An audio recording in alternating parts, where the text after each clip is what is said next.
हे फुलांच्या शेतामध्ये आपण आहोत. आपण त्या शेतकऱ्याशी चर्चा केली, एका युवा शेतकऱ्याशी चर्चा केली. माझ्यासोबत अजून एक युवा शेतकरी, खरं तर तो उच्च शिक्षित आहे, मात्र त्याला शेती करावीशी वाटते. तो शेतीकडे वळाला आहे आणि तो चांगल्या पद्धतीने कुटुंबासोबत आपली शेती करतो. त्याला नेमकं या सगळ्या संदर्भात काय वाटते माझा समजून घेण्याचा प्रयत्न आहे. प्रसाद, खरं तर तू सुद्धा अतिशय चांगल्या पद्धतीने शेतीत घरी मदत करतो किंवा तू स्वतः शेती करतो.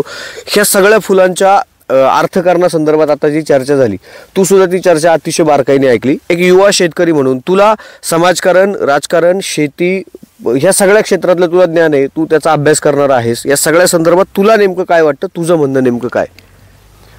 काय होतं, मार्केट शेतकरी शेतीचा माल कोणत्या परिस्थितीत खूप चांगल्या पद्धतीने पिकू शकतो. कंपनीचं जर शाश्वत बियाणं आलं, शाश्वत रोपं आली, त्याचं जर उत्पन्न चांगलं निघलं तर शेतकऱ्याच्या हातात 4 पैसे पडण्याची अपेक्षा असते. परंतु त्यावेळेला बाजारभावांची तुलना जुळणं, सांगड जुळणं हे पण तितकंच महत्त्वाचं असतं.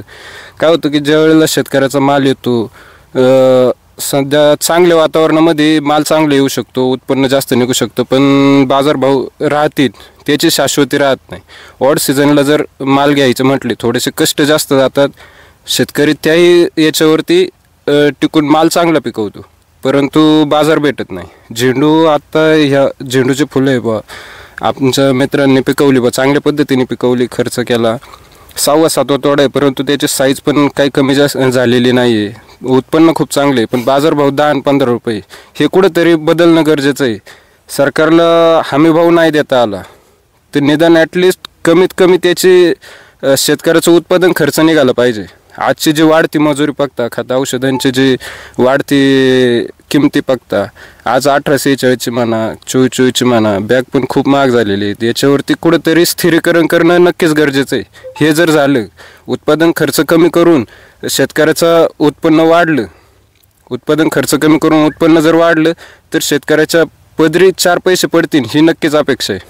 आता शेतकऱ्यांच्या अनेक लाडक्या बहिणीचे अर्ज भरले, त्यांना लाडक्या बहिणीचे पैसे मिळतात, ते 1,500 रुपये त्यांना मिळतात. पण तीच शेतकऱ्याची भगिनी किंवा तीच ह्या लाडक्या भावांची लाडकी बहीण 40-40 हजार रुपये मजुरी देऊन तिच्या पदरात काहीच पडत नाही, अशी परिस्थिती आता. नक्कीच परिस्थिती. 1,600 रुपये देऊन, 2,100 रुपये देऊन शेतकऱ्याला किंवा लाडक्या बहिणीला काही फायदा होणार नाही. आज घरातल्या तेलाचा डबा घ्यायचा झालं त्याचे पैसे वाढलेले आहेत, किराण्याचे पैसे, बाजारभाव वाढलेले आहेत. आपण शेंगदाणा घेतो ते सुद्धा खूप महाग आहे.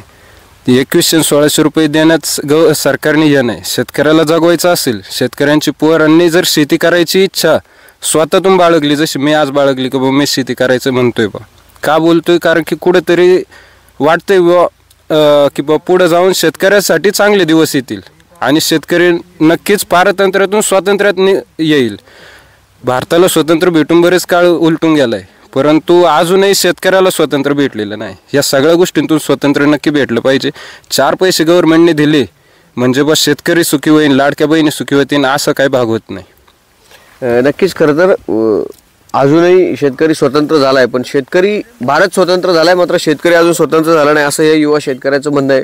निश्चितपणे आपण अजून भारतापर्यंत पोहोचलोच नाही, आपण अजूनही इंडियातच अडकलोय की काय, अशी परिस्थिती आहे. शेतकऱ्याने अतिशय चांगल्या पद्धतीने ही फुलं पिकवली आहेत, मात्र त्याला बाजारभाव मिळत नाही. दुसरीकडे शेतकऱ्याची मजुरी मोठ्या प्रमाणावर जाते. तिसरी गोष्ट म्हणजे शेतकऱ्याला खतं, बी बियाणं ही अतिशय उच्च दर्जाच्या किमतीने घ्यावी लागत आहे. त्याच्यावरती GST शेतकऱ्याला भरावा लागतोय, मात्र त्या GSTचा परतावा शेतकऱ्याला मिळण्याची कुठलीच हमी नाही, अशी सगळी शेतकऱ्याची परिस्थिती आहे. हे मायबाप सरकार, निवडून गेलेले सगळे आमदार शेतकऱ्याच्या बाबतीत थोडा पॉझिटिव्हिटीने, सकारात्मक विचार करून शेतकरी तारण्यासाठी प्रयत्न करतील, अशीच अपेक्षा या निमित्ताने करूया. पहा.com साठी अभिषेक वामन, वडगाव कांदळी.